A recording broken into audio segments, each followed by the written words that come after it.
Can we be in the mood of prayer? Lord, we thank you for bringing us for today's program. We thank you for helping us see today. We thank you for your mercies. We ask that you help us, that today's program will be a very insightful one, a very good deliberation where we learn, improve our communities and our livelihoods. Thank you, precious Father, for in Jesus' name we pray. Amen. All right, ladies and gentlemen, it's my distinct honor and privilege to invite the founder and executive director of the Julie Brown Women and Children Initiative, formerly known as JUASI, Chief Mrs. Jennifer Ebafan Agi, to deliver her welcome address and officially declare this event open. Chief Jennifer Ebafan Agi, which is the founder of the Julie Brown Women and Children Initiative, is a respected Nigerian social entrepreneur. She's a peace advocate and community development strategist. Through her visionary leadership, JUASI has transformed the lives of women, children, and vulnerable communities through impactful programs in economic empowerment, education, health promotion, peace building, and violence prevention. She is the creator of the Hebafan Integrated Resilience Model, an innovative framework that addresses poverty and vulnerability by strengthening education, livelihoods, and social stability, a Mandela Washington Fellow, and a humanitarian service and leadership. She continues to champion sustainable community development and social inclusion development across Nigeria. Distinguished ladies and gentlemen, please join me as we warmly welcome our host. Thank you very much, Mr. Sam. Good afternoon, distinguished guests, our partners from the Food and Agriculture Organization of the United Nations. Good afternoon, our community leaders, women farmers, and participants joining us all over Nigeria and Africa. It is my pleasure to welcome you to this July edition of the JUASI Empower You project under the Women and Youth Financial Empowerment Program, YFEP. At JUASI, we believe that poverty is rarely just the absence of money. More often, it is the absence of opportunity, information, skills, and access to markets. That conviction sits at the center of the Embafan's Integrated Resilience Model, the HIRM model, which guides everything that we do at JUASI. HIRM is carried out under three arms, three pillars. The first pillar is the project we have this afternoon, the Women and Youth Financial Empowerment, which strengthens livelihood and financial resilience of households. The sustainable, inclusive educational stability for vulnerable children, which is the educational access, our intervention for children's access to continuous education. And then the last one is the Victoria Show, which is our national platform for advocacy, dignity, and violence prevention.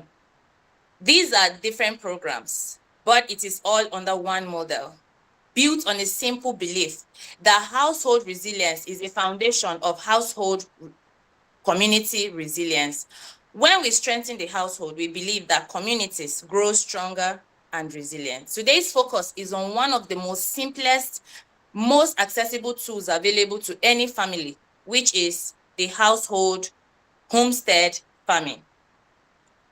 Agriculture does not require hundreds of hectares of land. It begins wherever there is available space. It could be your backyard, your compound with a few birds, a fish pond, a sack garden. Every household has the potential to produce something, and we believe and we advocate that every Nigerian that owns a citizenship as a Nigerian must be able to provide one or two agricultural produce.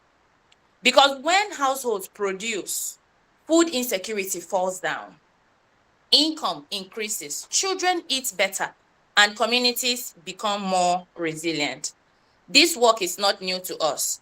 Our household farming initiative has been running for several years, and it has already produced and changed many household economies across communities that we serve. It is also the foundation for where we are heading next, a project we call a Rural Women Agribusiness and Climate Smart Livelihood Initiative, which will build this same base once it launches in September this year. Today, we will hear from our guest speakers, We'll hear testimonies from women who have already moved through this homestead farm initiative from subsistence agriculture to commercialized agricultural farming, and the reflection from the Food and Agriculture Organization's regional workshop in Ghana. We will also be honored to commemorate and mark the International Year of Women Farmers through this session. I encourage everyone to participate actively, ask questions, share your experience, and network together. We will learn faster this way. We will build more resilient families, more resilient communities. Welcome, and thank you so much for joining us today. Stay with us. Thank you so much. Your remarks have not only set the tone for today's conference, but have also reaffirmed JUASI's unwavering commitment to empowering women, young people, and rural households through innovative, community-driven solutions. Your vision reminds us that resilient communities are built when people are equipped with knowledge, and which is why we are here. Thank you so very much, Ma. Ladies and gentlemen, we shall now proceed to the technical session. Our speaker for the technical session is not a person, but Ambassador Onoja. Ambassador Onoja is a distinguished development consultant, an economist, a diplomat, a researcher, a civil rights advocate, and peace and security expert with over 2 decades of professional experience spanning governance, democracy, regional integration, economic development, capacity building, research, and public policy. He holds a bachelor degree in economics from Ahmadu Bello University, Zaria, a master's degree in international affairs and strategic studies from the Nigerian Defense Academy, Kaduna, and has pursued advanced studies in economics. His professional development also includes specialized training from respected institutions such as the University of Bonn in Germany, the World Bank Institute, the British Council, and the African Center for Peace and Security Studies. Throughout his distinguished career, Ambassador Onoja has consulted for organizations including the ECOWAS, the National Assembly of Nigeria, the Nigerian National Petroleum Corporation, the CLEEN Foundation, Environmental Rights Actions, and several national and international development organizations. He currently serves as the president and executive director of the Next Generation Youth Initiative International and principal consultant of FUDAC Consultancy Limited, where he continues to champion initiatives in governance, peace building, economic development, and youth empowerment. Today, he will be speaking on the topic, Empowering Rural Households, Leveraging Homestead Farming and Village Savings and Loan Association for Sustainable Economic Growth. Ladies and gentlemen, join me in giving warm virtual welcome to Ambassador Onoja. Hello, good afternoon to every listener and viewer. It's a pleasure to be with you this afternoon and to share this moment engagement. I am privileged. Thank you very much. We are discussing leveraging homestead farming and village savings loan association as a pivot for economic growth, household sustainability, and empowerment. That's a very good one. Well, first of all, we'll start by looking at the household farming. And as a matter of fact, it's a very, very good thing that JUASI been able to key into this principle. And unknown to so many people, the issue of family farming, household farming, was an initiative that was floated by the United Nations, specifically Food and Agricultural Organization, and the International Fund for Agricultural Development. This happened in 2019 at a side event during the conference on land policy. UN declared the decade from 2019 to 2028 as a decade for family farming. And I'm very grateful that Juasi keyed into that. And they were doing this on a platform, on the global platform for rural development. It was formed on the global platform, uh, global donor platform for rural development, because we know development in itself, if you want to find the epicenter of development, it all emanates from agriculture. And what household farming is actually a practice of engaging in small-scale farming by households so that they'll be able to produce commodities that satisfy various family needs, such as that can take care of hunger, that can take care of taste. If you have an orchard around you, you have vegetables that can take care of warmth, that can take care of shelter, that can even add to aesthetics of the environment. And in doing this, we see that what comes out of that farm and the impact it makes in the family, in terms of when you look at family expenditure, the gap it fills is very, very huge. It reduces the family expenditure on food and some key necessities of the home. So in that wise, it is reducing the expenditure of the family. And when expenditure reduces, it means income increases. That's why in the first place. And under that, using organizational productivity model, what we call space, is key. What family farming produces, it produces an opportunity for skill, it produces opportunity for purpose, it produces opportunity for autonomy, it also produces opportunity for the family as a community, it produces opportunity for engagement. So space, that is first of all ski, the family gets ski, they find a purpose, they are autonomous by what they do, independent of anybody, and the family as a household is a community that finds themselves in that engagement. So you see that the structure of space comes in. And household farming is not just restricted to planting crop. Can be small crop around your environment. It's a farming that small scale farming that you do within the space of where you live, within your compound. And then you can do farm for some who complain that there's no land. You can do bag farming. You get some soil, put good manure in a bag, and you can plant something in it. And aside from that, the scope of the homestead farming include fish farming. One of my little sister, a cousin, has this GP tank, the small size. And I put water, do drainage under it, and was growing fish. And they were surprised that I took her fish to the market and came back with almost 400,000. In a very small space, so there is water, he changes the water every time. In a very small space at home. There's also the case of poultry farming. There is also the case of animal husbandry. You can raise goat. I bought a goat recently for 115,000 naira. Goat that we were buying for 25,000, 115. You can imagine if you take 10 of such goat to the market, what will you be getting? You are getting 1.15 million. It is like a joke for you.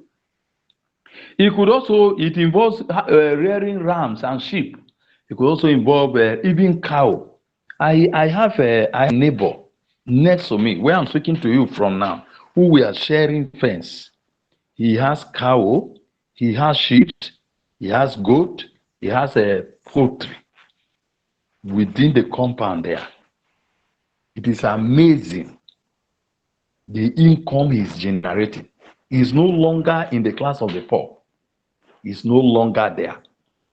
One sizable cow goes about 500,000, 500,000 now. If you have 10, you have 5 million. Just imagine it within the purview of his the fence sharing next to me here, even the building of the goat and others are next to me. Family farming, household farming, how it empowers household to jump out of poverty. It's in Kenya or Uganda that one policy of government for empowering the poor to make sure every household has a cow, two cows, a male and a female. They use it to farm, and then the cow will also reproduce to take the family out of poverty. So household farming is a very, very critical thing. As a matter of fact, we were not created to be poor. We are poor by virtue of our ignorance and our inability to know our environment and to know ourselves. What you are looking for to get out of poverty is lurking around you, where you are now, where you are living, where you are listening to me from now. What you need to get out of poverty is right where you live. It was Moses who was carrying a rod in his hand. I didn't know that he was carrying the power that can unseat a government, that can make Pharaoh bow. But he was carrying it in his hand and was complaining to God. God will see the rod in your hand. This is what it will do. When he tried it, he saw the magic around it. So household members, when they engage in household farming and they begin to see result, they begin to think, they see result, they get motivated, they get inspired, they get more involved, they put more resources. And in the process of doing that, they make it better to get better result. As they get better result, growth emanates. As they get better result, income begin to grow. They become inspired. And your household farming, like the things I have listed, they even produce a byproduct like animal dungs can be used as manure. The people go to buy this even from households, and you can use that to put in your vegetable, in your small yam plant, in your small orchard, and the rest, and it will yield great increase. I was surprised. I was very, very shocked when I saw a vegetable farm around a house, and somebody came to buy a small portion. A small portion of the gave her to harvest was 15,000 naira. I couldn't believe it. I felt like starting vegetable farming immediately. So, especially for those who are not in rented apartments, who have home, those who are not rented, who have a place, they can engage in that. I can tell you, your key to getting out of poverty is right in your hand. Let ignorance not stop you. What you need is self-awareness and environmental awareness. If you don't know your environment, you don't know yourself, what you do is search. Do a search and do a research. The Bible says, seek and you will find. So you have to explore yourself. There's what we call self-awareness mapping. You have to do it. I can tell you what you need to get out of poverty is around you. And household farming is one of the key things that can serve that purpose. And I'd like us to know that also the key to success, like I say, is right in your hand, is to seek and search, and you will find. You are not packaged to be poor. You are packaged to be rich. If they give you a gift, a wrapped gift, if you don't open the gift, will you be able to use it? Will you know what is inside it? I want to let you know that you are a wrapped product from God. I want you to unwrap yourself so that you see what is inside you. And when you launch out, the sky is your beginning place. The idea of the village saving loan scheme, because of time, I wouldn't go to the detail because there were pillars on which the United Nations declared the decade 2019 to 2028 as a decade for family farming. And those pillars, if I may quickly run through those pillars, are: one, to develop an enabling policy environment. Develop an enabling policy environment to strengthen family farming. It's a culture that they know is helpful. One of the key to poverty reduction. This is even when government are doing their policy. I don't know. These are literally they can do to empower people out of what you can imagine the government buying a cow for each family. This is what will give to you two cows or even two goats for each family only. So there are many avenues for us to come out of poverty. So they saw this and they say, no, it's a way. They have to strengthen family farming because of its importance. Number two, they say they have to support the youth. The youth, yes, to ensure that there's a generational sustainability of this practice because it's a key to success. The third one was that they want to promote gender equity. They want to promote gender equity and to showcase the leadership of rural women. Because if we go to farming today, women contribute almost 60% to what we think we are getting out of the farm. Because the men, they sit down and give order. They see agriculture as a dirty job. Women are ready to do anything that can give genuine result for them out of their challenge.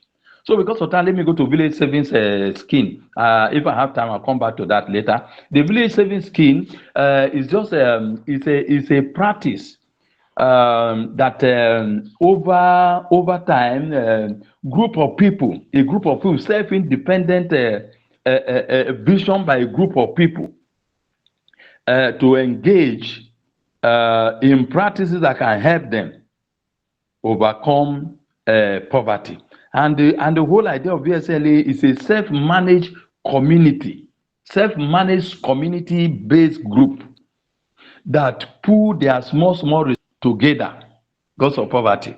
They don't have enough money, so they put their resources together so that they can provide their members with the opportunity and access to where they can save and where they can borrow money.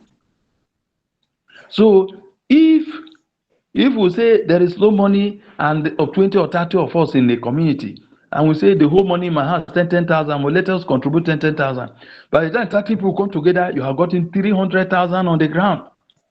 That 300,000 can fund business for 5 or 6 people. The next turn, another 5 or 6 people business is funded. And before you know it begin to grow, they charge some little interest on the amount. But one of the things that's very good about the village savings scheme is that it is very flexible.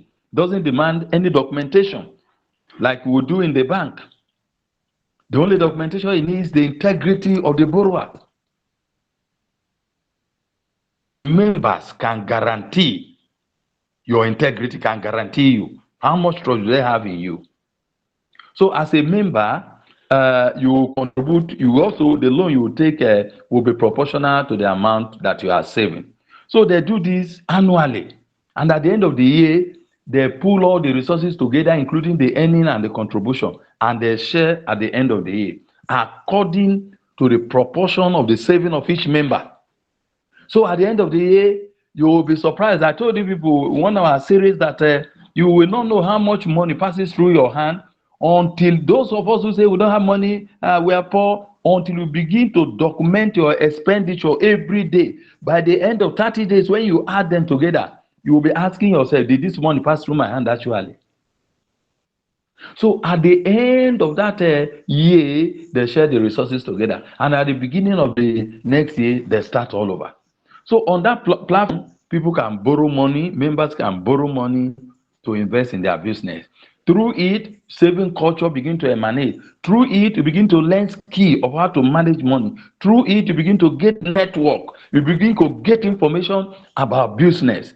You know, women, they go to different markets. I went to buy. You say, if I go to this market, this where food items are very, very surplus. The amount you pay, you will be almost paying half there. So you begin to get such information, and before you know, the little business you are doing, you will begin to expand it.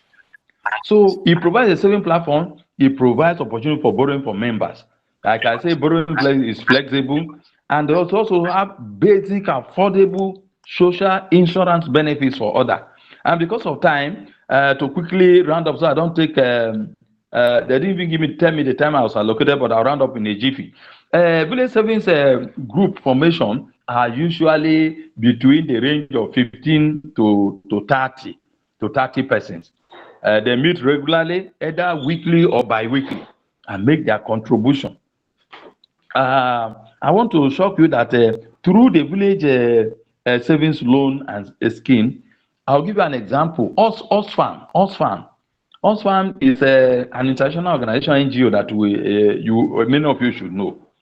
Oxfam invested in this project, and across Benue, Kebbi, Nasarawa, and Adamawa. So they formed village saving association of up to about 60,000 people cut across 2,500 group, and they gave them 500 million naira at 16.6%. At the end of the day, they got 70 million naira profit. 70 million naira profit.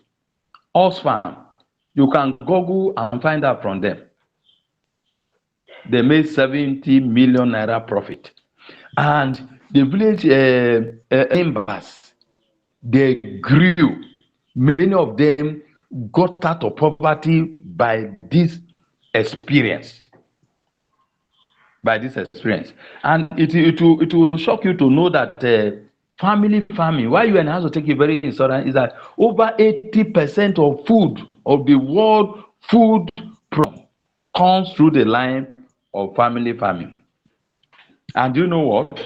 That this family farming is something that occurs in an environment where there may be no light or insufficient light, where there's no energy, there are no infrastructure, where there are no clean water as it's supposed to be, where people don't have access even to sanitation, or where the rate of poverty is very high.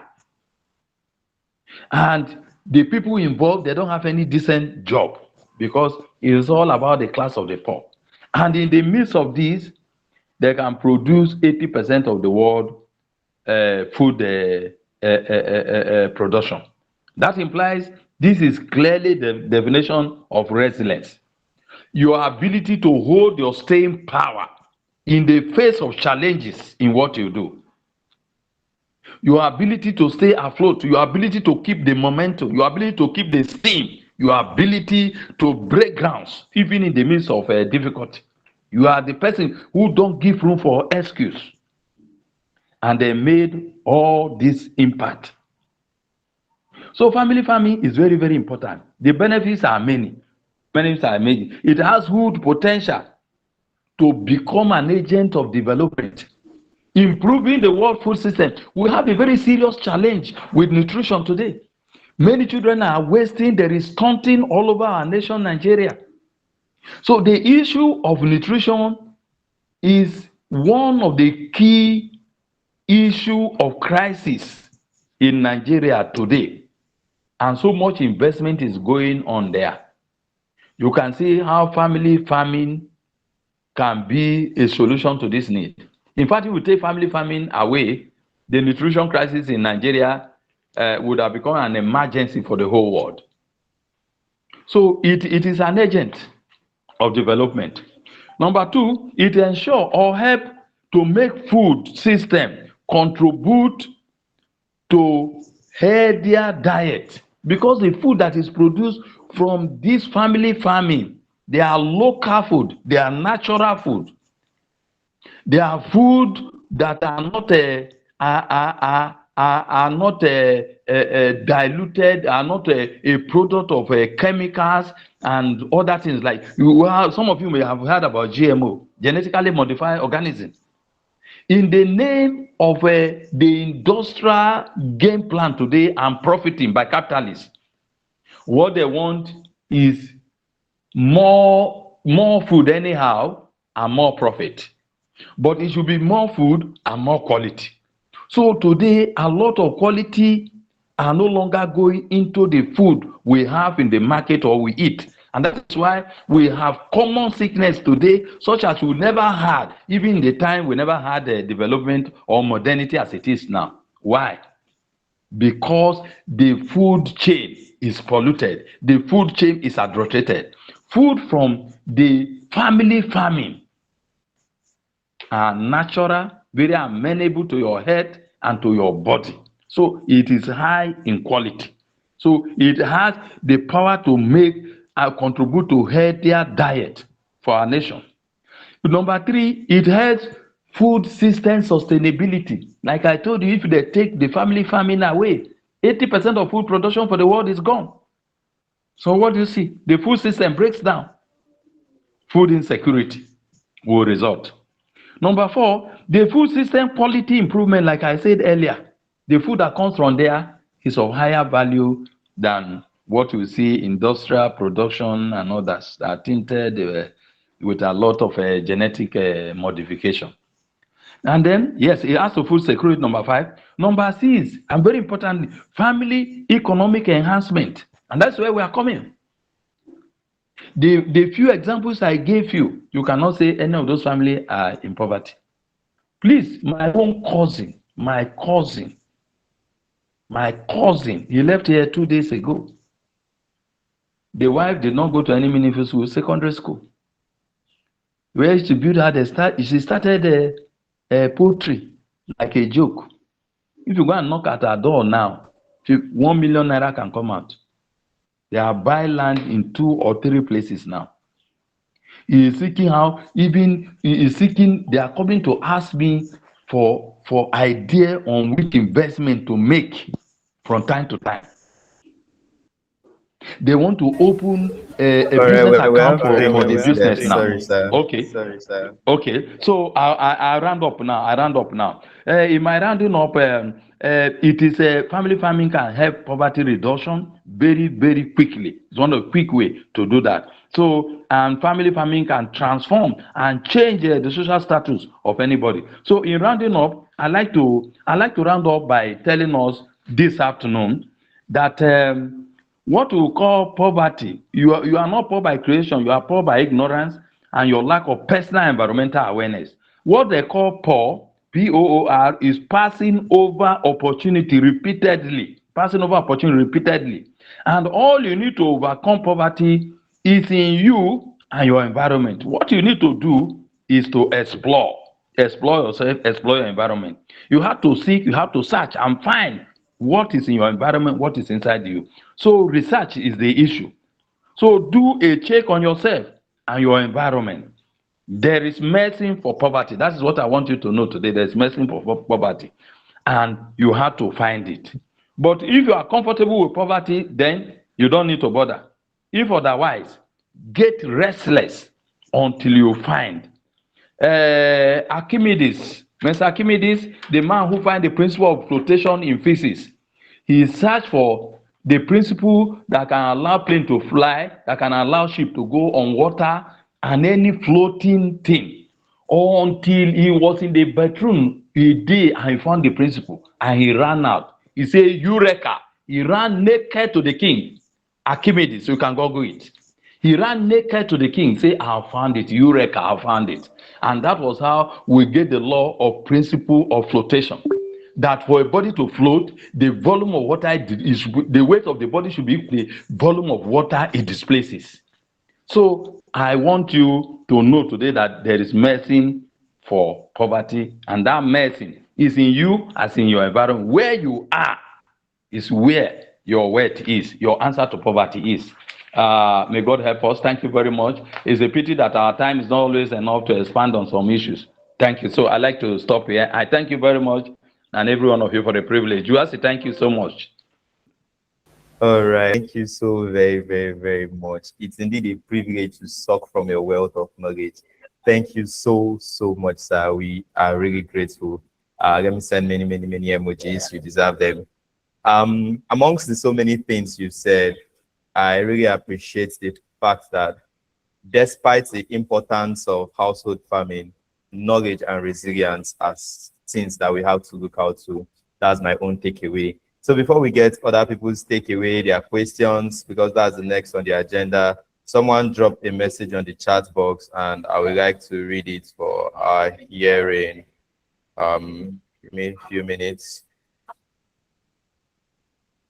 Okay, Umumu Age dropped a message on the chat box and she said she had the opportunity to work with an NGO, with an organization, that they went into the community around Makurdi to teach women on vegetables, homestead farming organically.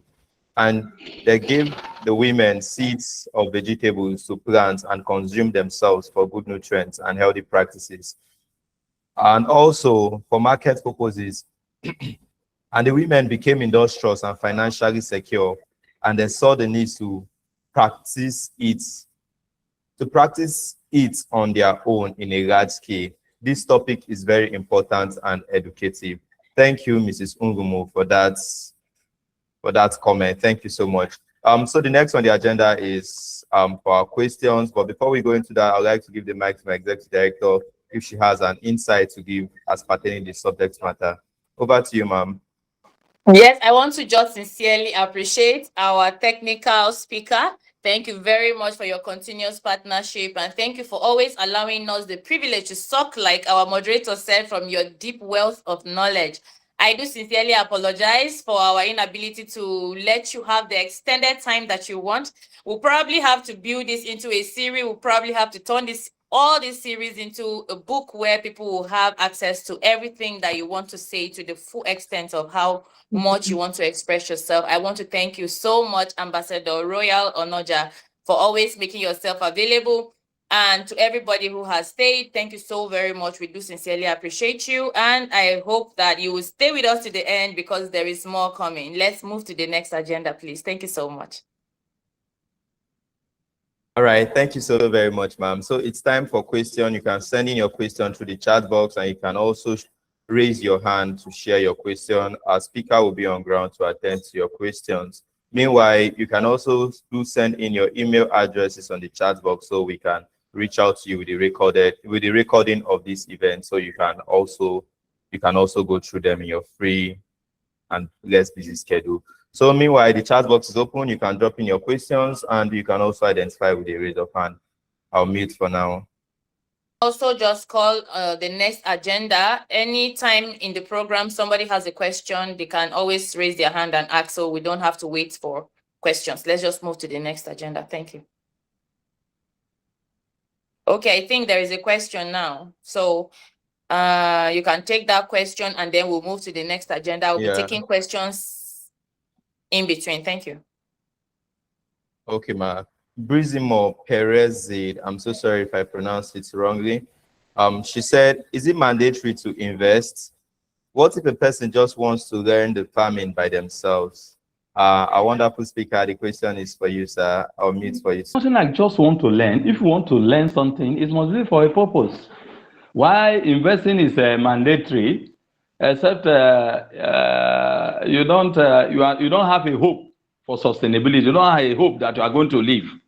You have to invest because the tomorrow you don't know it. Even calamity can overtake you. Emergency can happen to you.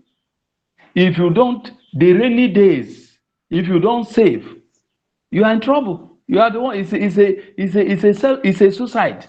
You commit suicide, personal suicide. Investing as a matter is a program. Is part of the program of your life. The life will carry. Life has to be productive. Life has to be relevant. When life has no relevance, there is no meaning for that life. When life has no importance, there is no meaning for it.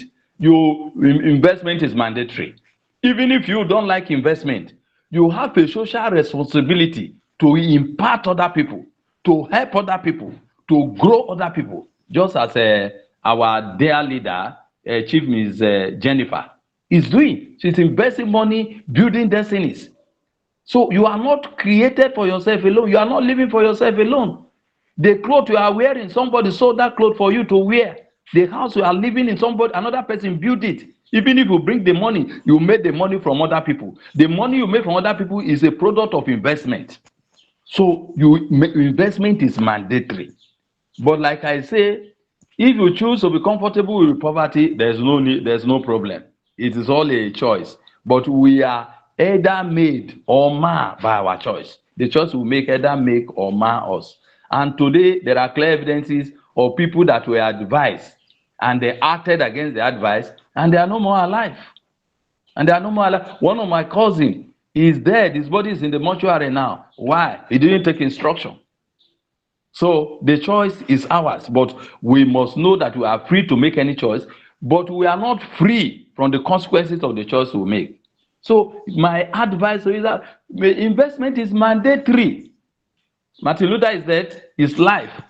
It speaks to me more than anybody alive. Ahmadu Bello died before I was born, but his life from the grave speaks to me more than any governor, any commissioner, any minister, any president I've had since I was born. Why? They left something. So thank you. All Wow, right. thank you Thank you so very, very very much, much for sir. that excellent answer. I just want to chip in quickly.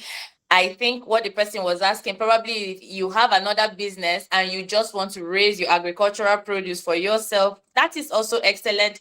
Just like the speaker said, there are so many advantages of the homestead farming. Instead of you to be eating genetically modified products, you are sure of what you are eating. If you're eating yam, you are sure you are eating yam. If you are eating chicken, you're sure it's chicken. I cannot even believe I saw a video of how they were genetically making eggs. Jesus, like eggs. They genetically make eggs. So chickens are no longer rearing most of the eggs you are eating. So it will be safer for you to have your own farm where you, if it's just a homestead farm where you have 5 layers in your backyard, you are feeding them to raise chicken meat for you and the eggs for you. You are sure that for the whole year, every egg you are eating in your mouth is real egg. That is also enough. But just like our speaker said, investment is not a thing of negotiation. You must invest. Thank you very much. Somebody's hand is up. Atumbaga, you have exactly 1 minute. And our speaker, you have also 1 minute to answer his question. Thank you. Good afternoon. We have joined from Boko at NKST Yina. The participant has a question.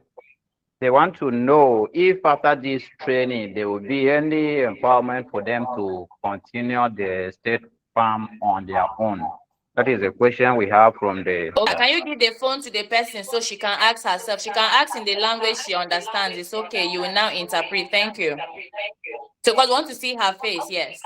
If she's comfortable with that, of course.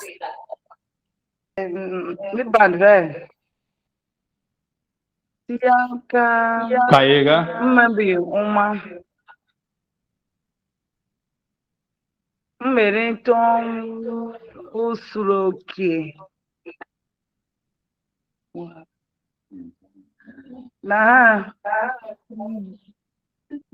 After training here, Nina Senyariki, Tom Suroki.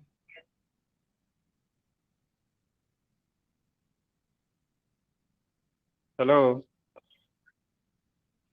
Yeah, so you can interpret now. Okay. As I was saying before, one of the participants wants to know if after the training there will be an investment or there will be a financial assistance for them to establish by themselves. Before my leader comes in, Chief Mrs. Jennifer, I'd like to let every one of us who are here know that the biggest empowerment you need to start family farming has been given through this engagement, through this lecture. They say knowledge is power.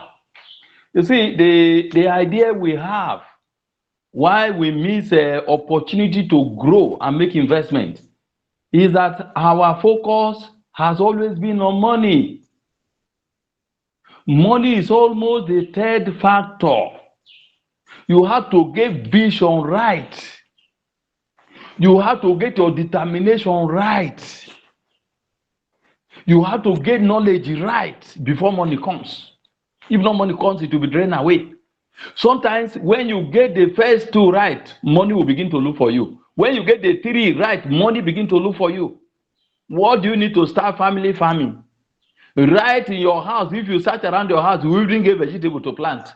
If you go to the next house behind you, you will get vegetable to plant. Planting corn, planting a groundnut doesn't cost anything. We spend money every day. Calculate the money we spend in a week. Calculate it. It's more than enough for you to start family farming. So let our mind not always be on money, money, money. And it's a pity the system of governance has spoiled our life, and we created a dependency syndrome in the whole of the system, the ecosystem. So anytime we think that's the way out. No, we don't even need money to start. We need money only at the last stage. And let us see evidence of what you have done. Then we know where the other one you cannot do. And we'll see the genuineness or the rationale for making giving that assistance. So the first thing we have to do, getting the vision right, taking a decision, do a self-awareness mapping, and looking at the environment, what we can do. We begin to apply ourselves, and money will find you when you get to where you truly need money. Most of the time we say we need money. Money is not money we need. Thank you. So, Executive Director, I don't know if you have anything to say as regarding that subject matter. No, I think he captured everything that I wanted to say. I actually wanted to take the last point he made, and he made it excellently well. Let's not take much more time on that, and let's move to the next agenda. Thank you so much. All right, before I move to the next agenda, we have some messages on the chat box, and I'll go through them real quick. Shiminenge Aka said, I have started my household farming. I have 10 bags of yams. Now that I have known the importance of household farming better, I will invest more due to the fact that it is even organic, no side effects. Thank you so very much, Shiminenge. I'm so sorry if I pronounce it wrongly. Then BM said, investment and empowerment is far beyond money. Self-empowerment, that is mental investment, is more than any money anyone can give to you. All right, so thank you very much, everybody. Thank you for your inputs, thank you for your questions, and thank you for being on this call to this very moment and this very hour. Thank you, everybody. So our next agenda, we'll be inviting Dr. Sadia Hariru. I don't know if she's on this call. If you're on this call, can you please signify with an emoji? Yeah, she's a distinguished development professional with the Food and Agriculture Organization of the United Nations, FAO, which through her work, she has contributed significantly to initiatives that promote agriculture, food security, gender equality, and the empowerment of rural women. Please come put our hands together to welcome Ajia Saidu.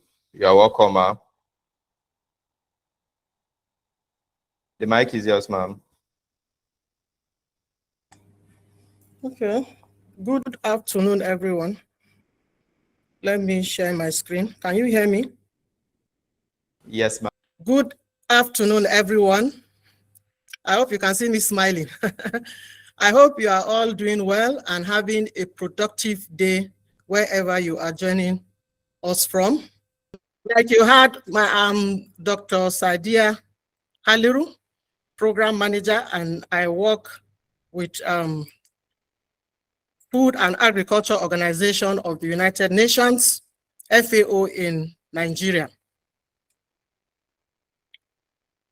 As someone who works closely with women farmers and rural communities, I have witnessed firsthand both the challenges they face and the remarkable contributions that they make every day in strengthening our food systems and rural livelihoods.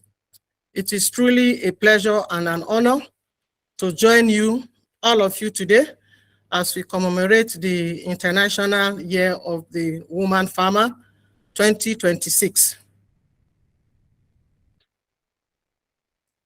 I would like to, first of all, sincerely thank the organizers, Jennifer Juwesi, I hope I pronounce it well, and all the participating NGOs, community-based organizations, women groups, youth organizations, development partners, our farmers, and everyone joining us today virtually. And also what we are celebrating a group of people whose contributions are essential to our food systems, our communities, our economics, yet whose effort often remain unseen, unheard, and undervalued. That is our women farmers. Before I start, even though I have started, I just want us to know, I want us to reflect on a simple question. What would our food system look like without women farmers? I'm sure we'll have diverse answers to this, my question. It's a question. What would our food systems would look like without women farmers? And the answer is very simple. Like I said, I'm sure we'll have diverse answers to this. We will not be able to function effectively as we normally do, even as of today, because women, we produce food, they process food, they market food, they feed families, they support livelihoods every single day. Yet, many continue to face barriers that limit their opportunities and productivity from one problem to another. It is also good for us to collectively create more opportunities for these women farmers to thrive. So,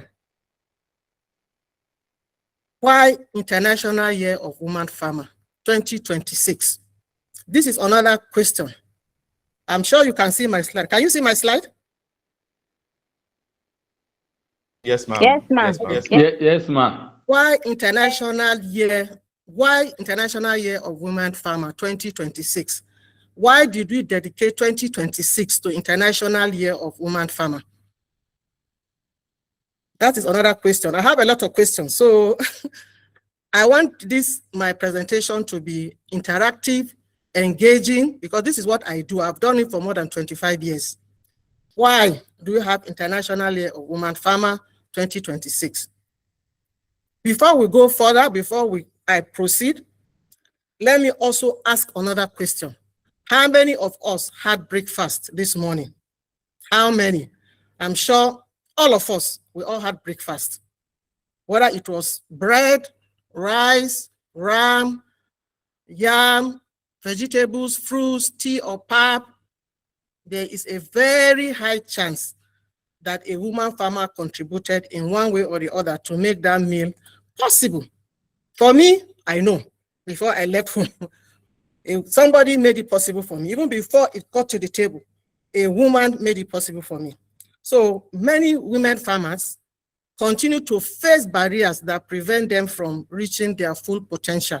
We all know, I don't want us to talk about this, but we know. And that is why the United Nations, FAO is one of the UN agencies of the UN, but United Nations declared 2026, because we need to honor these women because of the lot of work they do. The UN declared 2026 as the International Year of the Woman Farmer. And why did we do that? Why did UN do that? It's because it will provide, even though we know they are doing a lot, they are overstretched, it will provide an opportunity to recognize the contribution of women farmers, to raise awareness about the challenges they face, to amplify. When we say amplify, we have a lot of journalists here. Even though most of us, we are all journalists now, everybody, once you have a smartphone, you can send something. It's to amplify what they do. You know, their voices, leadership, and also mobilize investment, partnership that support gender equality and sustainable development. Let's think about a typical rural community. We're all from rural community. Even though we're in Abuja, we all have our villages. You know, we all came from somewhere. A woman may spend hours cultivating crops, processing food, caring for the children, collecting water, firewood, selling produce in the farm. Yet, when decisions are made about land ownership, access to finance, agricultural inputs, or community investment, her voice is often missing.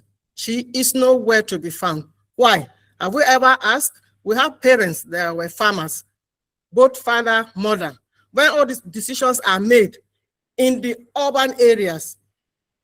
Do we carry them along? Are they aware? That is why International Year of the Woman Farmer 2026. That is why we dedicated, the UN dedicated 2026. From January to December, we are going to be celebrating women. International Year of the Woman Farmer 2026 is about changing the reality. And what is the key message? What do we want? Because we know that women farmers are central to transforming agri-food system. You can't do anything without them. We need to recognize them. It is important. But recognition alone is not enough. That is what the UN is talking about. Recognition, to say, okay, the woman farmer is doing so much, it's not alone. We need to put that recognition. We must. It's not just we need. If you say we need, it's as if we have a choice. No. We need, we must. That recognition must lead to action. So what do we do for them?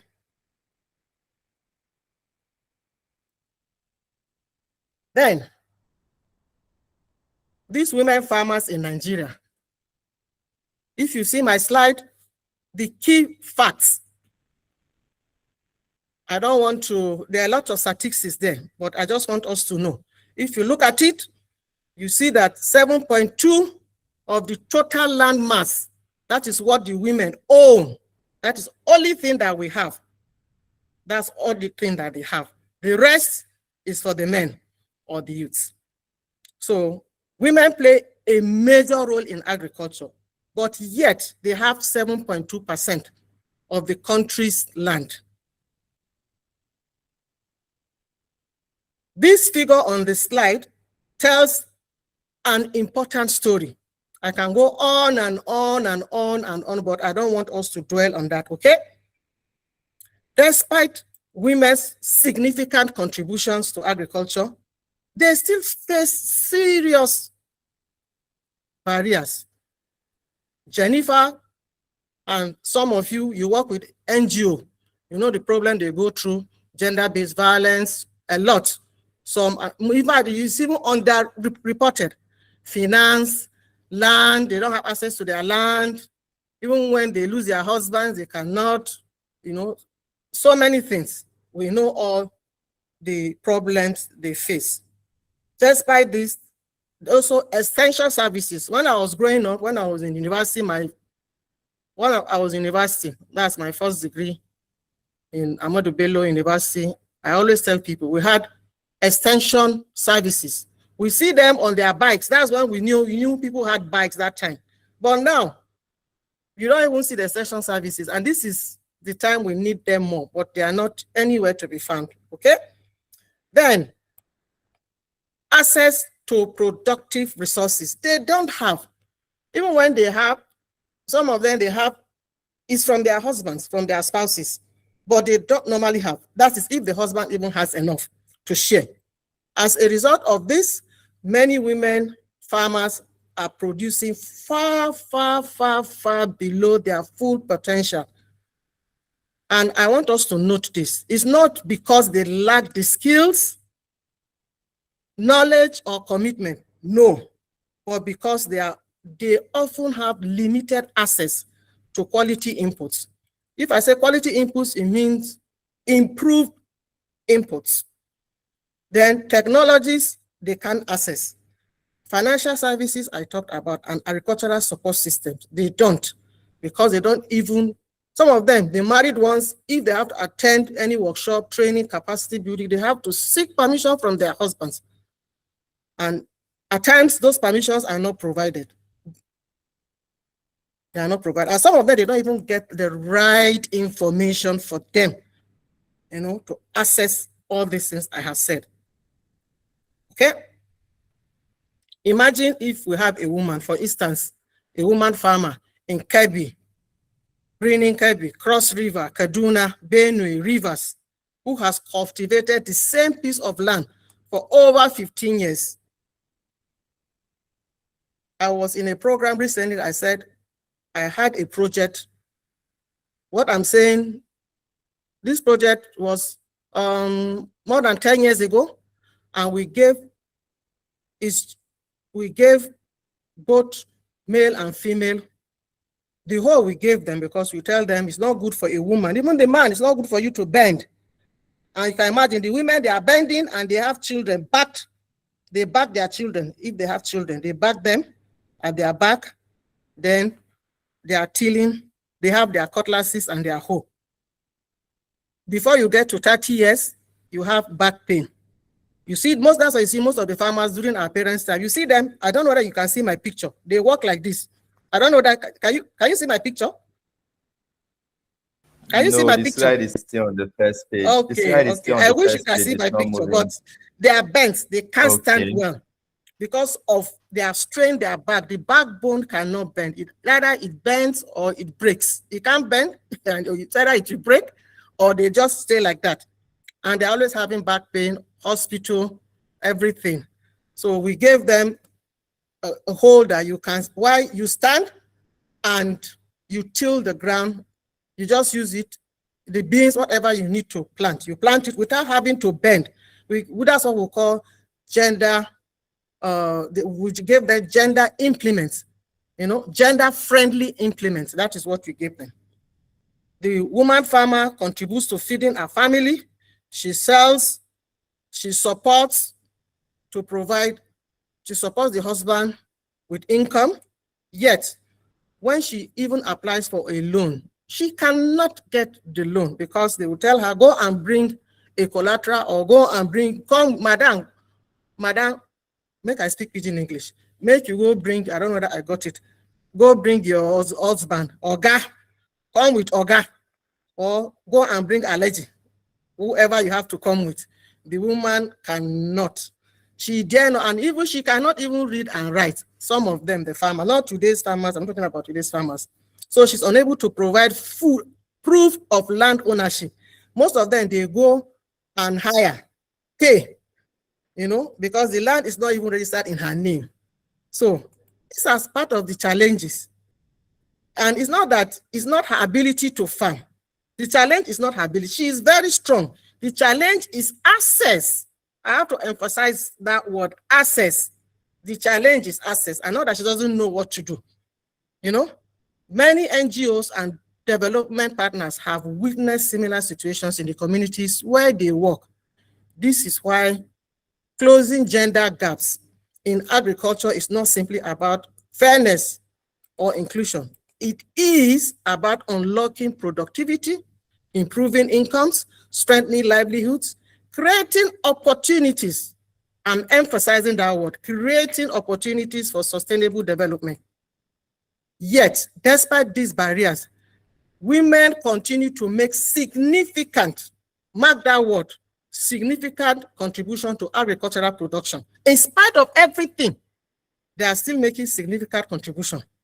Some of them have been battered, but they still make significant contribution. They have cooperatives, household nutrition, community development, and food security. Then, let me throw another question. Imagine, what if we were able, or it was possible for us to remove all these barriers? What do you think will happen? The sky will even not be the limit for the woman farmer. If we remove all these barriers, what do you think? I don't want the men to say that I've sidelined them. They are also important. The men, you people are important. Please, you're also important, okay? All right. Agri-food systems.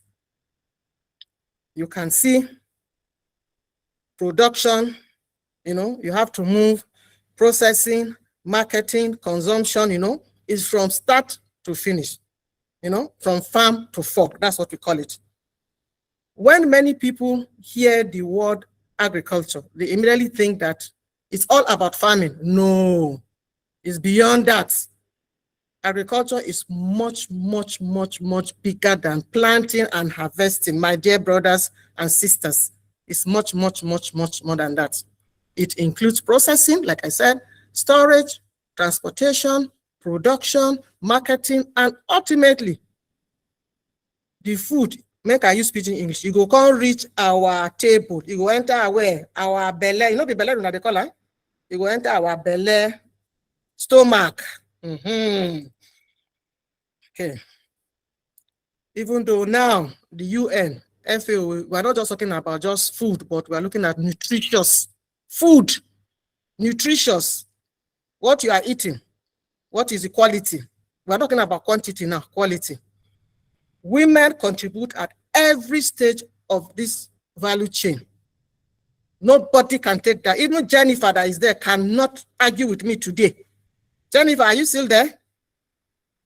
I am here, mommy. I cannot argue with you, ma. You can't argue with me. Women No, not contribute at all. every stage of this value chain.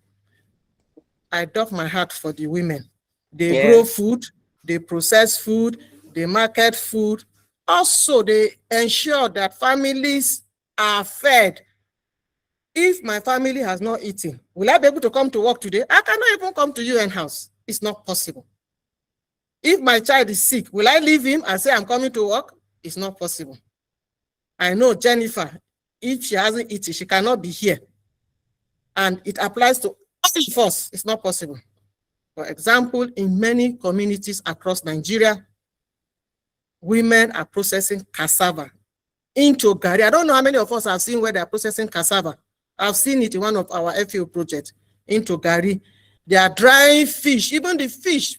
If you see what they go through, they cut their hands, they are dirty, they wear their apron where they have, what do you call it?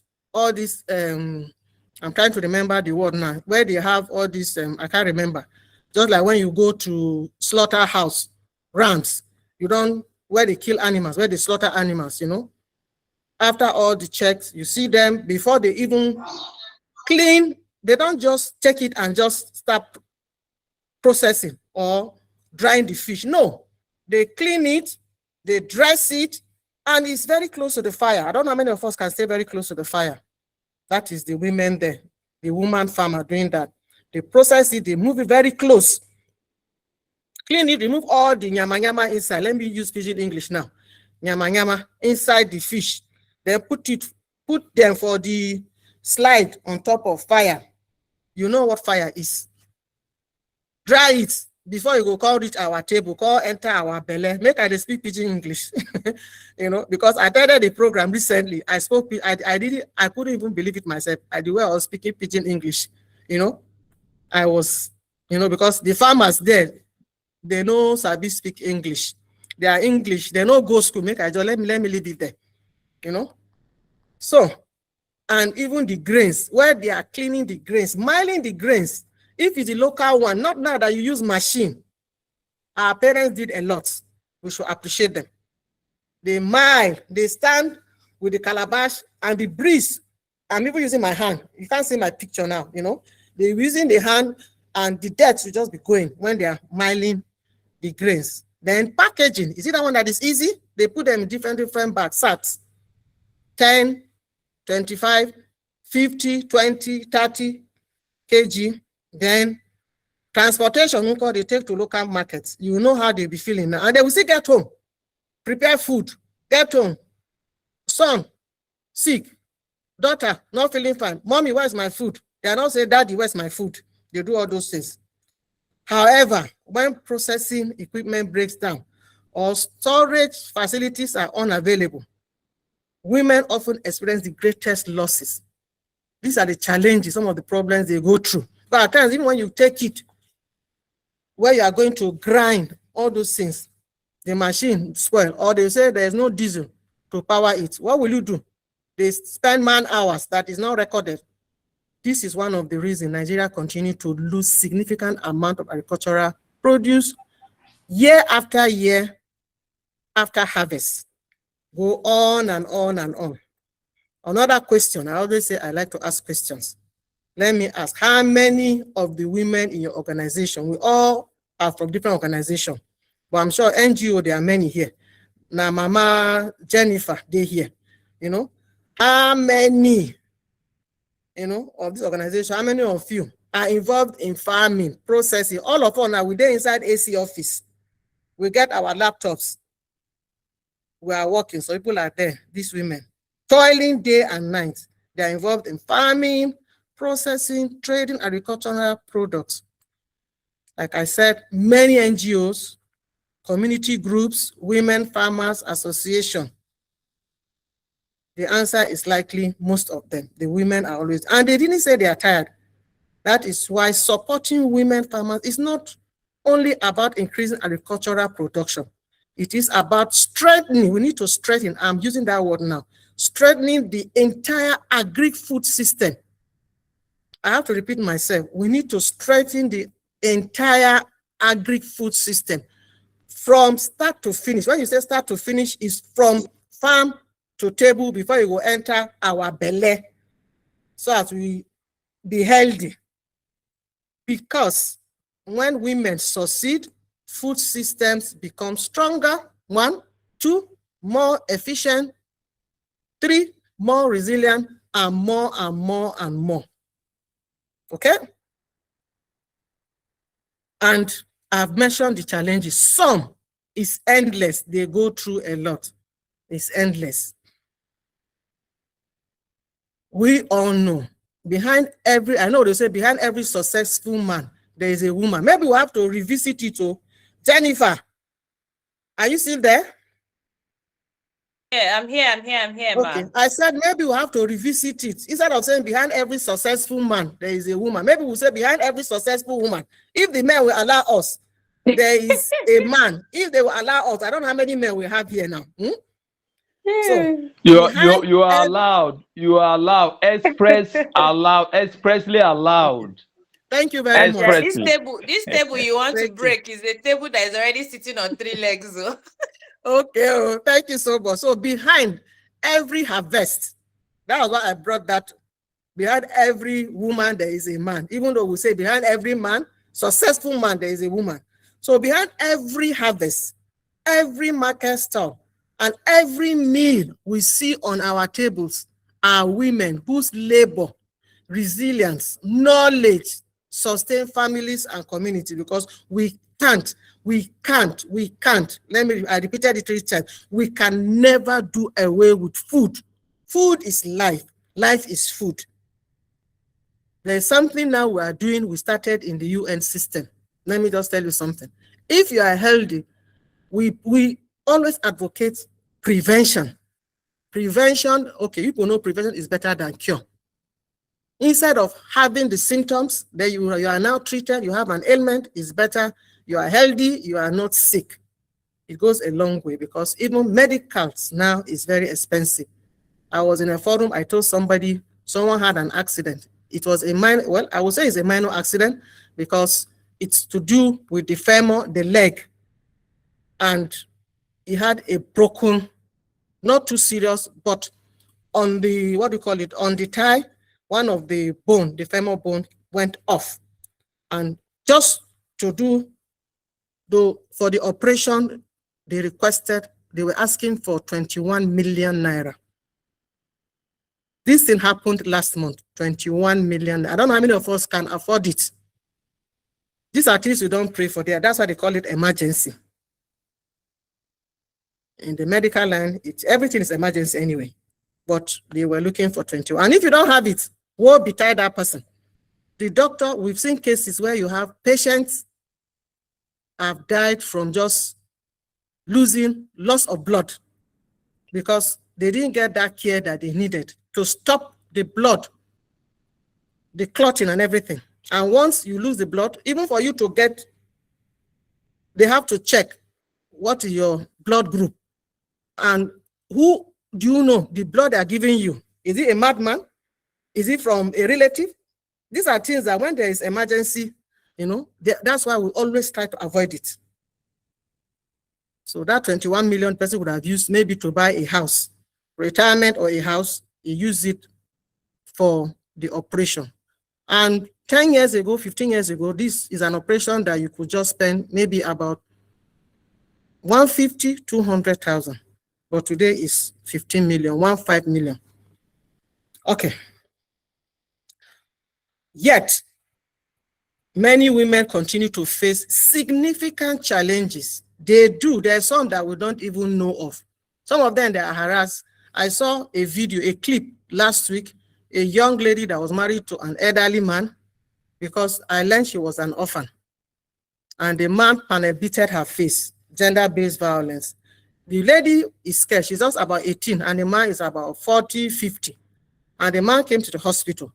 And the lady, people were shouting, nurses, doctors, please separate this woman. Take him to the police station. The woman was crying. Because the women will always, we nurture. She was crying, please leave my husband. She's scared, not that, the man has battered her. You can see the face, but she was saying, no, don't lock my husband. She wanted him scot-free. It's a family. The man was saying it's a family matter. But if she dies, if anything happens to her, will it be a family matter? Yes or no, please? Violence is a public matter. So many women have lost their lives in that We process. say no to violence for eternity. Thank you. So many women have lost their lives. But when you're in that situation, when they advise you, the woman will always say no. Even when they arrested, he was locked up, but she was pleading on the behalf of the man, please release him. Because women, they are sympathetic most times. Not the kind of women, some of them we have now, that you see some women carrying guns, killing. But a woman is known to be more God-fearing, not hardened. But now, you can't differentiate. You see a woman will go with guys and go and, some things that you don't expect a woman to do, they do them these days. So, as they are facing these challenges, even the extension worker that I said, women have limited number. That's if they have. I've not seen any statistics as of today, but they have limited compared to the men. Then leadership opportunities are often restricted. That's why we're begging NGOs, Jennifer, Juesu, others, please, if you are here, I'm sure you can hear me. Support, I know you are supportive, but do more. Do more, okay? Many women also carry a heavy burden of unpaid care responsibilities. We have so many women. They go to farm, they go fetch water, they go get firewood. Now, they don't even get firewood now. People who are using, we've introduced this stone something, but you still have to pay money. If you don't have money, you cannot do it.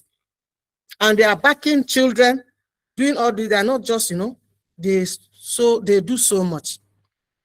So many organizations working at the community level, villages, all this is should, please, because they have first-hand information.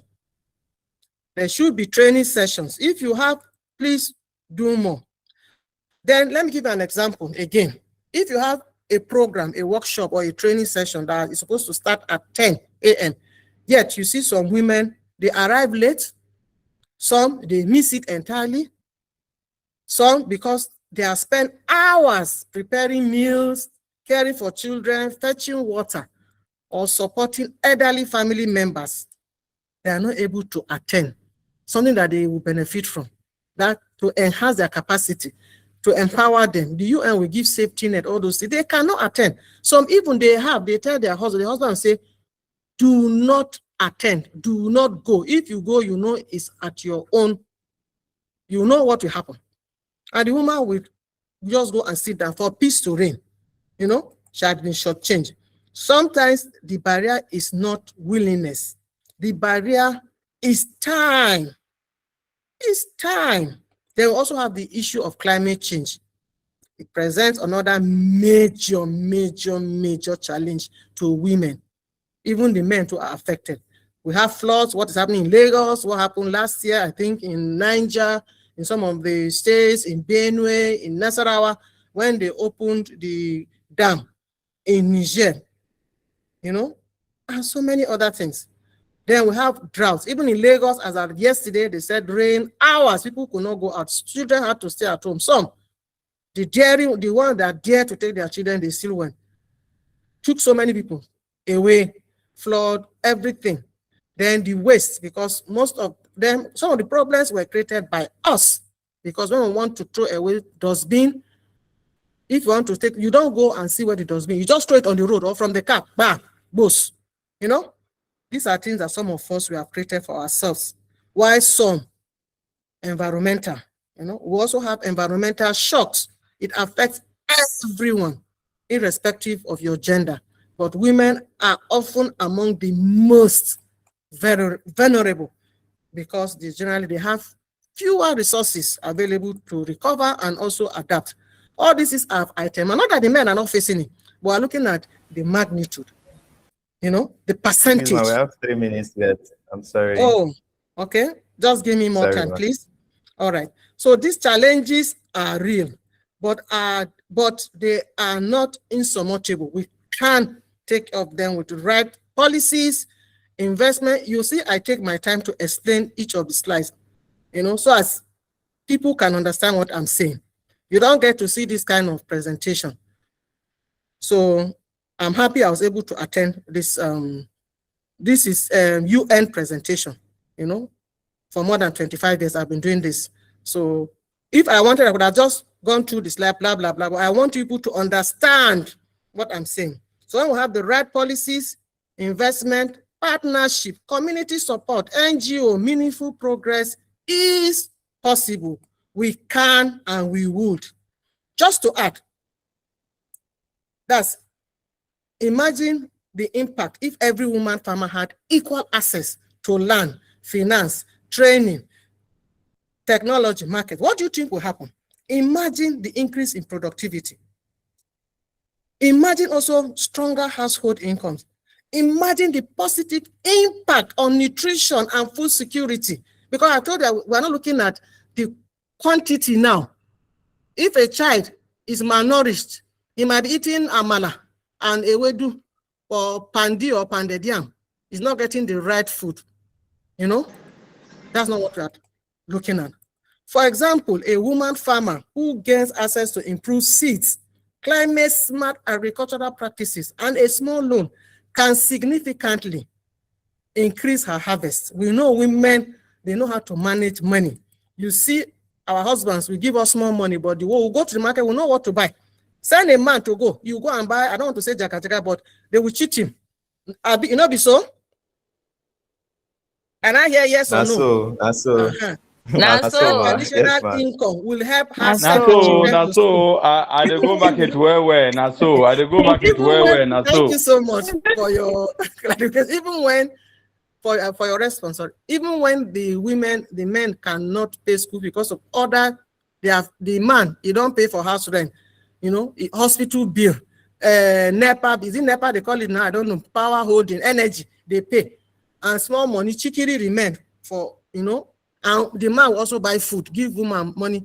School fees, uncle, the woman, if she has small money, she say, Oga, I have small money. She will add to support the husband so that the children can go back to school. This is joint work, which is good, you know. One investment can create profits. Let me use that word. Benefit that extend across generations. This is why investing in women farmers is not simply a social responsibility. It is a smart economic and development investment. Look at my charts very well. I'm trying to explain it. And we need to close gender gaps in agriculture. It is very important. Because when women farmers prosper, communities also prosper. That is basic. From inclusion to transformation. When you look at when you look at it, the pathways, we cannot just talk about it, support it, because we must support women, farmers. Our goal should not simply be to include women in, no, it's not enough to include, no. Our goal should be transformation. It's not just participation, no. The journey starts by recognizing that women and men often face different realities and challenges. We are different. The man is a man, the woman is a woman. We all face different challenges, but once we understand, but if we don't understand, it's a big problem.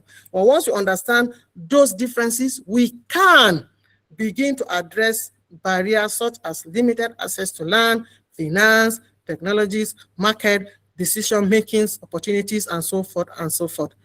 Therefore, transformation happens when we address the root causes of inequalities and change the systems, institutions, and social norms that create barriers in the first place.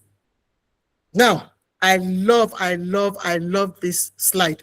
Women and men as partners for change. I'm sure the men there will be giggling because they will say, you never say anything about us.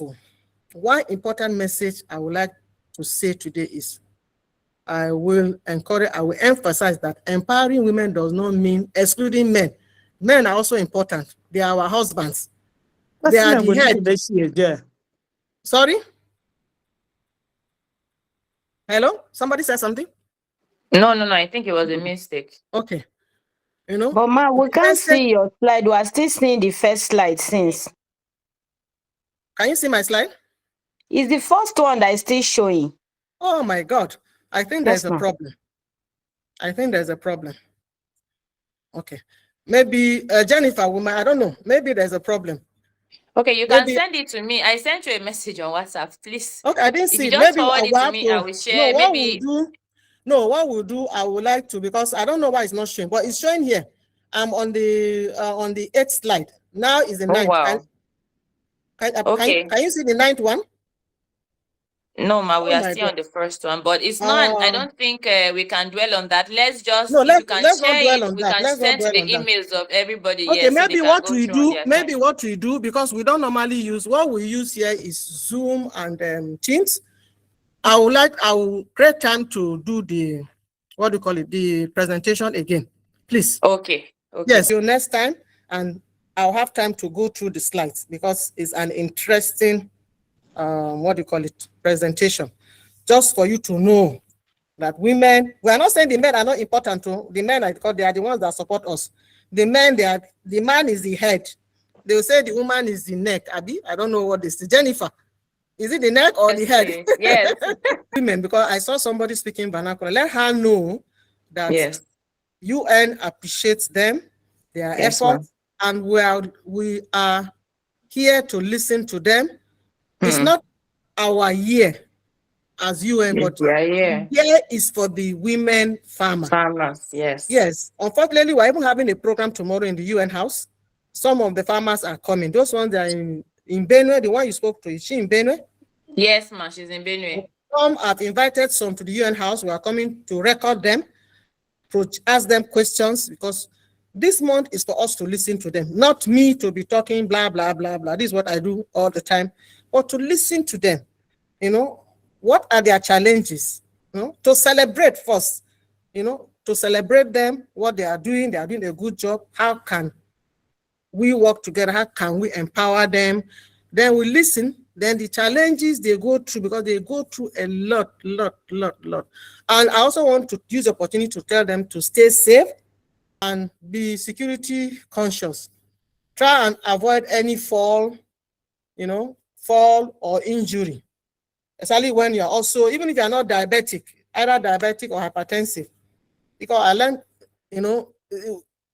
most people that are diabetic, hypertensive, these are things that before it used to be 8,000, maybe 800, but people that are diabetic here know how much they are spending on medication. So we'll have this again. Our great time, we'll have it next week. Okay? So I have another engagement. Bye. Thank you so much. I'm going to be very fast so that I won't take more time anymore. I really want to appreciate this opportunity. It's not easy. I am so honored to be here. I'll be talking about applying lessons from FAO West Africa workshop on implementation of the Community on Food Security CFS voluntary guideline on gender equality and women and girls empowerment. So I had the privilege of participating in the FAO West Africa regional workshop on the implementation of the CFS. That's a Community on World Food Security voluntary guidelines on gender equality and women and girls empowerment. The workshop provided practical strategy for improving the livelihood of women farmers and promoting inclusive agri-food system across West Africa. Today, I will share key lessons and good practices from the workshop. Secondly, emerging opportunities for women farmers. And thirdly, actions undertaken since returning from the workshop. Fourthly, recommendation for strengthening women participation in agri-food system. So the key lessons and good practices, one of the most important lessons I learned in the gender equality, one of the most important lessons I learned is that gender equality is essential to achieving food security, improved nutrition, and sustainable agri-food system. The workshop emphasized the need to mainstream gender into agricultural policies and programs by ensuring women and youth have equal access to finance, land, technology, extension services, market, and leadership opportunity. Another important lesson was that successful implementation of the VG, that's voluntary guideline, requires strong collaboration among government, civil service, society, development partners, the private sector, and local community. Some of the good practices shared during the workshop include strengthening women's cooperative, two, promoting village savings and loan associations, investing in capacity building using segregated data for informed decision making, expanding gender responsive extension services, then promoting climate smart agriculture, adopting digital innovations in agriculture. So now the workshop emphasized re-emphasized that the empowerment sorry pardon me the workshop re-emphasized that empowering women and youth is not only a matter of social justice but also a smart investment and increases agricultural productivity, strengthen household resilience, reduce poverty, and build resilience among agro-food system. The second is emerging opportunities for women farmers. When we talk about agriculture, like Ambassador said, we are not talking about crop production alone. It goes beyond crop production. If we're talking about crop farming, poultry farming, goat and sheep rearing, we're talking about rabbit production, fish farming, food processing, agribusiness, and marketing, which is very important. The workshop demonstrated that women have increasing opportunity to move beyond sustenance farming into profitable and sustainable agribusiness. Imagine opportunities are one, improve access to finance, that's expanding the VSLA, that's Village Savings and Loan Association, microfinance institution. Then we have a financial product designed specifically for women farming and agripreneur. Another opportunity is access to land and productivity, that's productive resources. Then we have advocacy and policy reforms. We have advocacy and policy reforms are creating more opportunities for women to access land, quality input, mechanization, irrigation, and improve farming technologies. The other one is access to land. Access to land translates higher productivity and increased income. We also have agribusiness and addition.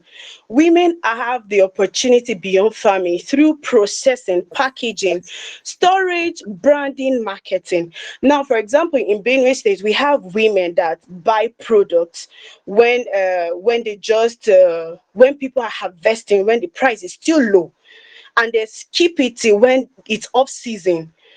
They just go and sell when it's more expensive. And to the best of my knowledge, our ED used to do that, but she doesn't do it for sales. She do it for humanitarian purposes. She just gives people product, and that simple value chain activity increase household income. Then there is digital agriculture. When we talk about digital agriculture, it's like technology is opening it's opening new opportunities through mobile extension services, weather forecast, market information, digital finance service, online marketing platform. Today, many agricultural products are not always you can market it online, and then you don't have to farmers like let's say customers don't have to go to the market to buy. You can talk to farmers and they will bring it to you. You have this you have people like you can order for products and then they will send it to your house, so you don't have to go to the market, just like market is coming to meet you in your house. Then we have leadership and decision making. More women are taking leadership position in cooperative, farmers association, and community decision making bodies. Women consistently demonstrate excellent leadership and management skills. I'm sure everybody we agree to that, because having children, taking care of them, directing them to the right path, it's not easy. So if you can do that, I feel like going out there will not be so much leadership out there will not be so much work, because you have the experience that God has already given you in your own house. So we have another opportunity is skill development and entrepreneurship. Women have access to training like financial literacy, business management, leadership, climate agri, climate agri model. Okay, so climate agriculture, then model farming practices. These skills enable them to establish and manage profitable agribusiness. Then we have stronger farmer cooperative belonging to cooperatives that provides better bargaining, easy access to market, share resources, pair training. You know that when you want to learn something and you learn with a friend or a colleague or a business partner, it's always easy. And then you put your ideas together. For example, if if one member of if one member does not have a product, you have products you're selling, and then they call you that, oh, how can I get this thing from you? Oh, I don't have, but belonging to a cooperative, you can just go to maybe a group chat or call somebody who get this thing, I beg. And then you say, okay, this person has it. Then you connect the customer to that person to get the product. That alone is ensuring business opportunities are shared. So we have partnership. That's when we do. That's when that's when the UN, FAO, government, NGOs, and private sector continue expanding programs that promote women economy, empowerment, and agri-food system. Your hand is up. I don't know if you have something to say, ma. Yes. I wanted to say something. Okay, Jennifer. Okay, sorry, please. Jennifer. Yes, ma'am. Okay, I've just been told I need to move at 3 for another meeting. Okay. But I wanted to say something just to respond, since some of them might not know what because I was there live with her. And I just want to draw her attention, because not Nigeria was one of the countries. We had 5 countries: Ghana, Sierra Leone, Liberia, and I can't remember the last. Is it Cote d'Ivoire? Why not Nigeria? Okay, 4. Yes. So what I wanted from Veronica was, okay, she has participated in this FAO workshop in Ghana. She enjoyed herself. She was in 5-star hotel. I was there with her and some other NGOs. What has she done since returning to Nigeria? That is, I wanted her to show, that's to inform us how she has applied the knowledge, because she was your group. Remember the group you were? Food security, blah, blah, blah, blah, blah. Huh? Okay, and I was among people that chaired that group. So, and with other people from other countries. So, please, what are the shared lessons? How have you translated it into concrete actions coming back to Nigeria? Huh? So, for other participants that are here, they were not there. So, since you came back, what have you done with what you learned in Ghana, Accra? Yes, and how have That you was my applied next the step, knowledge? ma. Okay, I might not be here, so Okay. I would like you just listen. Tomorrow, you are coming to UN House, okay? So Yes, before you come, yes, just send me whatever you have said now. I would like to know the benefits, because we said if you come back, for people that were not able to go, NGOs, how can they apply it in their work? You understand? So I need to move Jennifer and others, please. I'm so sorry.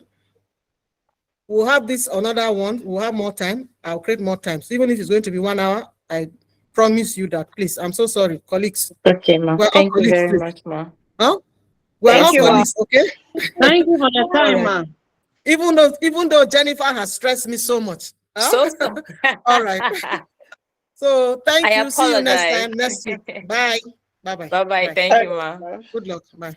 Bye. So I'm almost rounding up. So please just bear with me. I have little more time to round up. So now I was talking about partnership.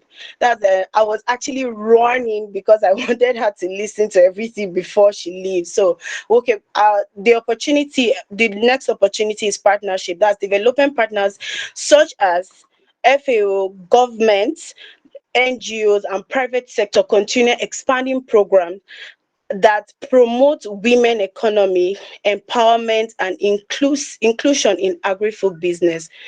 Women have enormous potential to transform Nigeria agri-food system, while improving household food security, nutrition, and livelihood. So now this was the question she was asking, and this is the answer. Actions undertaken since returning from the workshop. Since returning from the workshop, I have focused on sharing the knowledge gained and raising awareness of the community on World Food Security voluntary guidelines among colleagues and community. I also conducted a step down training for JOASI staffs and volunteer to transfer the knowledge acquired during the workshop. Before attending the workshop, Joasi already before I attended the workshop, Joasi already was supporting communities through homestead farming promotion, the village and service loan association, distribution of improved seedlings, including yam, maize, cocoyam, and vegetable seeds, cash support for livestock production. The workshop further encouraged us to strengthen those interventions and expand support for women and youth farmers. Just like we will hear from the beneficiaries and the testimonials, what the Joase has helped them achieve, how Joase intervention has helped them achieve to improve their livelihood. So recommendations for strengthening women participation in agri-food system. To strengthen participation, I recommend the need for addressing social and cultural barriers. That is really a big problem. We need to engage men, traditional rulers, religious leaders, community to eliminate discriminatory norms that limit women participation. That's You have people that will just talk down like, I come to give you my money. And that's because the cultural and social environment feels like women are not even supposed to be out there. We're supposed to just be inside, and that's not it. If you look at it properly, like Hachia said, women are the ones making economic growth in the world. If you give women opportunity, I'm sure they will just show you the way. Let me use that word. So to strengthen women participation, I recommend that engaging men, traditional rulers, and traditional religious leaders and community to eliminate discriminatory norms that limit women participation. The second one is improve access to productive resources. Increase women access to land. Like Ambassador said, if women have more land, it's going to help. It's going to help. It will help build. It will help build their life. It will help. It will help with business. It will not limit them. So you have to improve access to land, finance, grants, technology, mechanism, irrigation, and extension services. If you have if women have adequate land and finance, many other barriers become easier to overcome because the two are the major problem. Then strengthening partnership promotes collaboration between government, FAO, community, civil service commission organization, then resources, research institution, development partnership, private sector organization. Then the next is expand capacity building, provide continuous training in climate climate smart agriculture, agribusiness management, financial literacy, digital skills, leadership development. Just like Joassi's monthly women and youth financial empowerment program, it's an example of how capacity building can transform life. Yes, I just remembered about the question that woman asked. I am privileged to be a speaker on this show today because most time we have this event, somebody goes home with something. Either someone said, "Oh, I'll be your financial mentor," and it's not easy to get that. If you agree with me, it's very expensive. If to get a financial mentor is very expensive. Somebody will get, "Okay, I will support your business." Okay, oh, what do you want to do? To be honest with you, ED is an example of a okay, wait till you want to do. Oh yeah, come now. How much be the money? And then she gives you. Like she gives you without turning back. I'll be like, this woman, have fun now. You didn't think about yourself at all. It's not easy at all. To be a giver is not easy. It just is a mentality. So this program is always it's always a plus for us because somebody is taking home something or is gaining something no matter what. So even being here alone, the knowledge is another thing. It leads you to another thing. Just like Ambassador said, if you want porn, now you want porn. Nobody cuts them for you. So okay, so then we have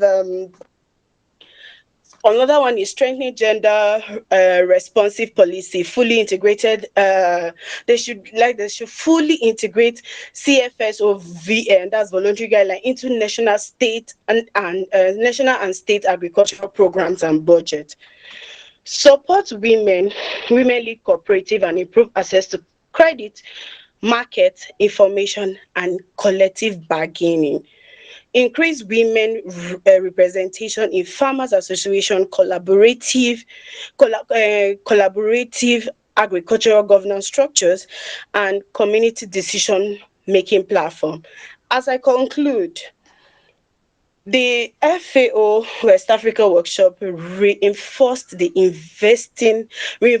investing in women is investing in food security, economic growth, and sustainable development. By implementing those recommendations, Nigeria can empower women farmers, increase agricultural productivity, strengthen household resilience, improve food security, reduce poverty, and build more inclusive and sustainable agri-food system.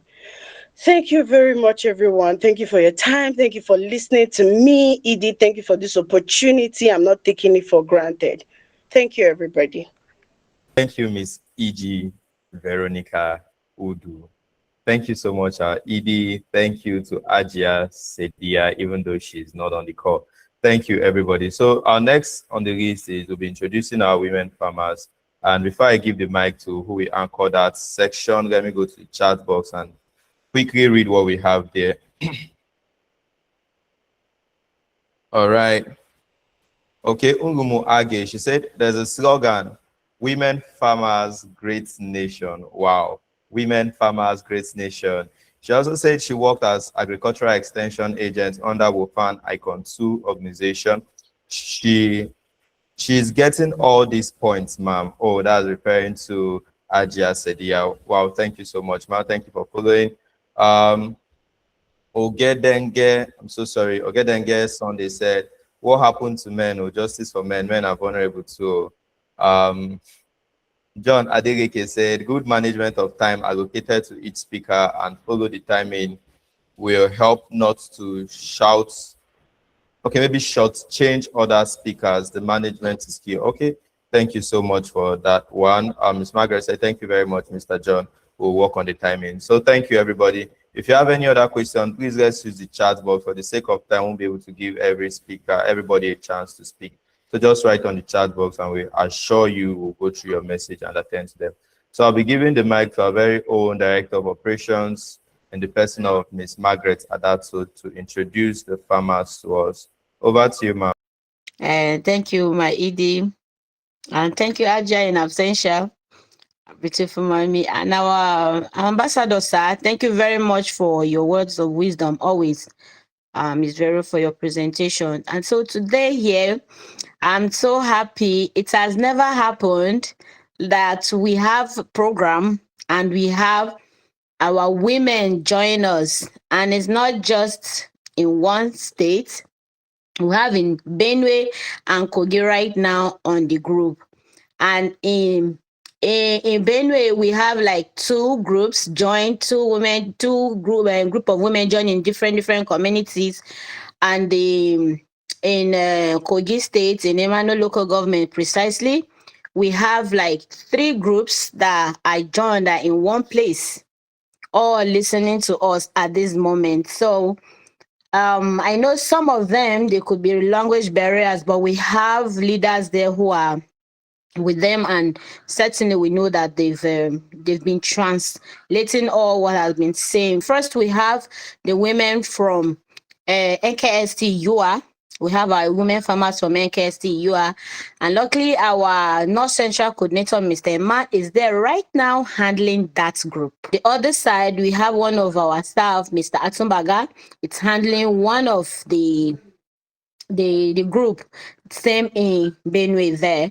And so if you see Ajay, that is our leader in Kogi State. So mommy, say hello to us. Hi, good afternoon, mommy. We all Okay, enjoy so the program. okay. Thank you very much. So About the program, ma. okay, I know Ipu's network has been very poor, but Ipu kept on going in and coming out. So we do really appreciate your time and your resistance to be here. So maybe because of time and any other thing, any other question if they have, they can give to you and you send it to us and we'll send replies back. Or if there's anyone there right now at the moment that wants to ask a question, they can still do so. So we'll respond to them right here, ma. Our North Central coordinator is here at UA. Good afternoon, sir. Say hello to us at Good afternoon, ma'am. UA. Yes, sir. Yes, I'm here. Thank you. Okay. Thank you very much, sir. Thank you very much for gathering Thank the you, women. ma'am. Sunechi! Thank you very much. Thank you very much. I appreciate. So, Okuma, do they have any question they want to ask? Can I go to Somebody has a question. Okay. Let's hear her, please. Nsoma. Mbosuma. Pina mata. Ese tonsule man kake woka yi no bufata o tonsule gaye na ha ya gbana wot. Anna sina asida hamne tonsule sika ha kan ba ga ma so wechi pa. Okay. Achami. Sen tungwa na ha next week pa. Semba hiden si kwane. Uvesi usivana kwasi uvesi usivana from FOUN ava ese training na ka yone hindo neva sati oluvanla na ha sati oluvanla pino na ha ko aluemi for ne une lue kwaya shenla na ha une vana mi ko luemi shenla ga kono wose shenu seto movechi masi wasne ya. So Thank you, ma. Thank you. yes, ma. Thank you very much, sir. Thank you very much, everyone. And that's from me. Thank you. Thank you so very much, Mr. Emmanuel, our very own North Central coordinator, and special gratitude to Mommy AJ. We celebrate every one of you.